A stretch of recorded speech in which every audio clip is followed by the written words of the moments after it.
Hello to everyone out there. I'm a citizen of Israel, and for someone who's experienced on his own flesh the last 5 days of brutal and barbaric attack from Hamas, I've decided I'm not going to stay quiet anymore, and I have a few things to say to the people of the world and to certain parties who are involved in this episode. I'm not a politician, so I'm not going to be politically correct, but I think it's time for the world to know the truth and face the facts. I live in Beersheba, which is also under attack, and I have 2 little girls, a 2-year-old and a 4-year-old. 2 nights ago, the sign alarm went off at 24 times, and we had to go down to a bomb shelter to hide. That's actually nothing compared to other Israelis who live in nearby cities close to the Gaza Strip. And I want to tell you one thing. This is not a way to live, and there's no one in the world that would agree to live like that. It doesn't matter if it's in England, Germany, France, or in the United States. We are no different. And I wonder if it happened there, how would the government act and what would they do? And I know the answer for that too. None of them would accept the reality where a group of terrorists can just fire missiles into their cities. The only difference is that we actually live that reality. The world also knows that Gaza had become an army base for Iran long ago, and that Hamas smuggles into Gaza hundreds and thousands of missiles through Syria and underground tunnels from Egypt, and the UN says nothing about it.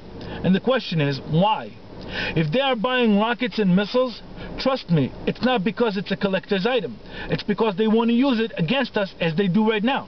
Not condemning their acts is actually giving them a legitimacy. I want to use this stage to call upon all the Israelis and Jewish hackers from all over the world out there to come and join us in our struggle.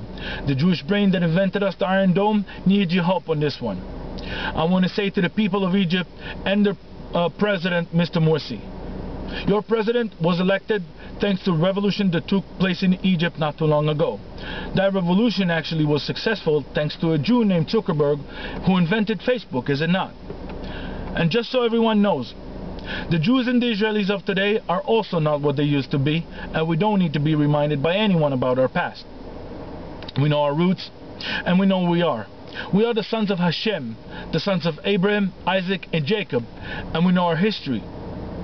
And if anyone asks us to go and learn from history about our past, we urge everyone to go into the history books and learn about us, about our nation as a Jews, the Jewish nation. There is no other race that went through what we went through. The bottom line is, and everybody should learn that, we have nothing against Muslims. As a matter of fact, the Muslims and Jews get along just fine in anywhere else around the world. And no one should try to turn it into a religious war, because it's not. To Hamas protesters who yells, "Free Gaza, liberate Gaza," you have no idea what you're saying and what you're talking about. There is no occupation in Gaza. We do not occupy it. As a matter of fact, we withdrew from Gaza 7 years ago, leaving settlements behind us as a part of an agreement that if we do so, there will be peace between us. Did it help us? Obviously not, because those trigger-happy terrorists that couldn't resist an itch to kill a Jew just fired from the same exact places missiles on us. So what we did actually was just shortening their firing range, and that's it.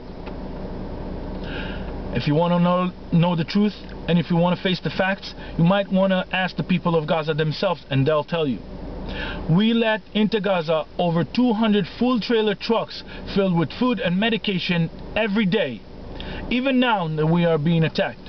We supply Gaza its electricity.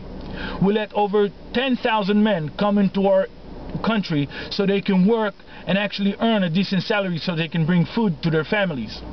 So if you want to liberate Gaza, liberate it from Hamas, not from us. And as the great leader Martin Luther King said, we did not land on Hamas. Hamas landed on us. It's them who don't care about their people. It's them that don't invest in their younger generation and give them a promise for a better future and a better tomorrow. They actually buy more missiles and brainwash them, even through TV shows, to become shaheeds. And tell them and promise them that if they'll blow themselves up and kill Jews, they'll actually get 72 virgins to serve their every need in heaven throughout eternity.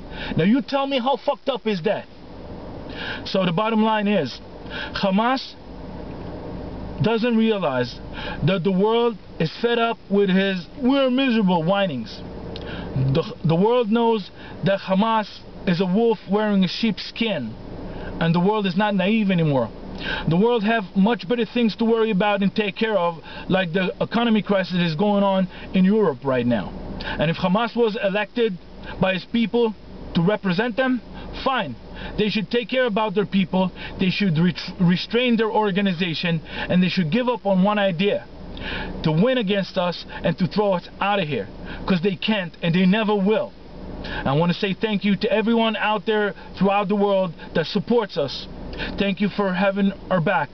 We love you and we appreciate it. Stay strong, because we are. Peace.